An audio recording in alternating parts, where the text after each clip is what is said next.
Assalomu alaykum akalar. Bugun bizda Skoda Kodiaq katta mashina bo'lsin, gabariti katta bo'lsin, ichi keng bo'lsin, navorotlari ko'p bo'lsin, keyin menga arzon, ekonomичный bo'lsin deganlar uchun 2 litrli turbo motorda, eng full pozitsiyada.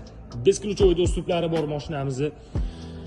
Sidena pamitlari 3 ta положениеda сохранить qiladi, elektronniy regulirovka bo'ladi, lyuk bor, katta panoramli lyuk bor. Mashina shunaqangi shikaratsiyasida turibdi. Hozir men sizlarga bitta narsasini ko'rsatib o'tib ketaman. Mana uni qaranglar. Zontiklarigacha bor u mashinani. Ikkala eshigida ham turibdi. Mana mashina. Bonni qora. Bu eng full pozitsiya. Bunda 3-qator, ya'ni detskiy qatori ham bor. Mashinani kraskasini aytib o'tib ketaman. Mana shu yerda ozgina petnosi bor ekan, keyin eshigida bor ekan. Taxminan 100 gacha 7 sekund, 8 sekund atrofida chiqsa kerak. Bu Yevropa bozori uchun ishlab chiqarilgan. Asosan Skoda o'zi Yevropa uchun ishlab chiqaradi.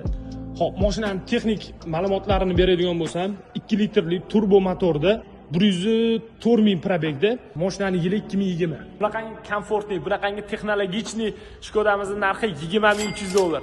Kanalimizga obuna bo'ling, videolarimizga like bosing. Tezroq egalariga aloqaga chiqinglar, mashina sotilib ketib qolmasin.